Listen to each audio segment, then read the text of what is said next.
La FRCA, le département de la Réunion et le CIRAD vous présentent Terre d'ici.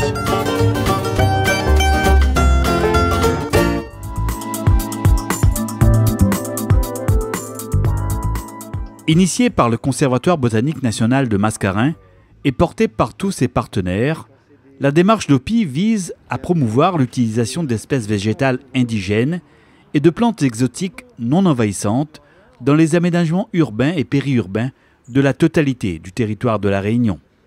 Fabien Fournel est l'un des pépiniéristes associés à cette démarche originale.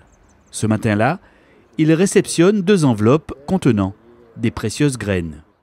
Donc là, on va transmettre des semences d'espèces à la pépinière Fournel, d'après leur origine géographique. Et comme ici, on est à la possession, toutes les semences qui vont être transmises ici ont leur origine à la possession, selon les ravines ou selon les sentiers. Sur les bassins. Sur les bassins. Pépiniériste professionnel, Fabien Fournel s'est intéressé aux plantes endémiques et indigènes depuis une dizaine d'années, à l'époque où il travaillait dans une grosse pépinière de Sainte-Marie. On en a eu sur la pépinière, on en a eu à multiplier, et c'est là que je me suis aperçu que c'était relativement difficile de trouver ces espèces-là. Et je me suis dit qu'il y avait quelque chose à faire pour ça, parce que c'est quand même des espèces qu'on ne retrouve nulle part ailleurs, qui sont très intéressantes d'un point de vue, ne serait-ce que d'un point de vue horticole, d'un aspect ornemental. Elles ont leur intérêt et leur place à part entière dans l'horticulture réunionnaise. Depuis, Fabien s'est spécialisé dans la multiplication exclusive de ces plantes indigènes et produit actuellement dans sa pépinière une 60aine d'espèces. Je ne fais que très rarement des grands sujets.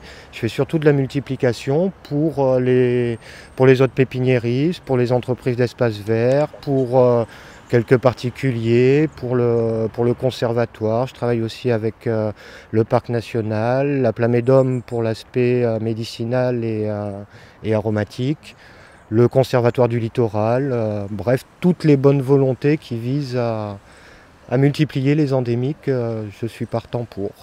Dans sa nurserie, Fabien nous présente alors quelques-unes de ces belles protégées.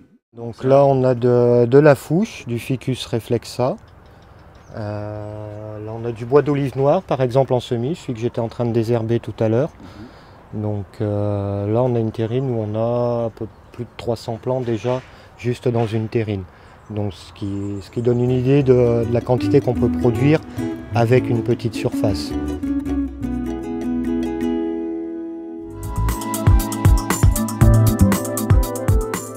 Nous sommes sur le site de l'Armée-Flore à Saint-Pierre, au cœur d'un des premiers arboretums labellisés d'OPI, une démarche initiée par le Conservatoire botanique national de Mascarin et qui vise à utiliser davantage les plantes indigènes dans les aménagements paysagers urbains.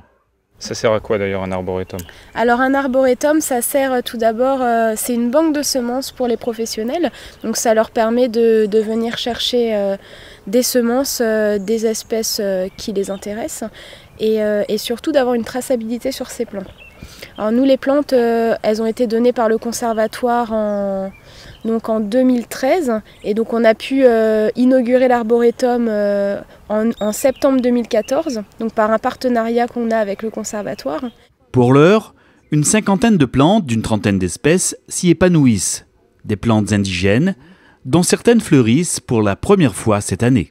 Voilà, on a des fruits et on va bientôt pouvoir récolter les graines. Donc là, tous les bois de golettes de cet arboretum produisent des graines cette année. Et ce n'est pas la seule espèce. On a par exemple, par ici, le bois de pomme, où on peut aussi observer une fructification. Donc là, c'est le seul individu qu'on a dans cet arboretum, donc on essaie d'en prendre soin. Prendre soin de l'environnement, c'est ce à quoi s'attache Marie-Bernadette Prudhomme. Architecte paysagiste, elle conçoit des aménagements urbains où les plantes indigènes occupent une place importante. Et donc ça a permis d'élargir la palette végétale par rapport à la fameuse liste verte établie par la région où on avait une 30aine d'espèces. Là on en a au moins un peu plus d'une centaine, environ 140. Pleinement associée à la démarche d'OPI, la commune de Petite-Île intègre désormais systématiquement des plantes indigènes dans tous ces aménagements paysagers.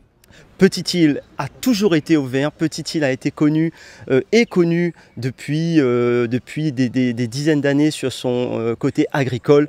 Mais ce que nous voulons démontrer, c'est qu'il y a aussi un côté naturel, paysager, végétal, patrimonial à Petite-Île et nous voulons capitaliser sur cette démarche.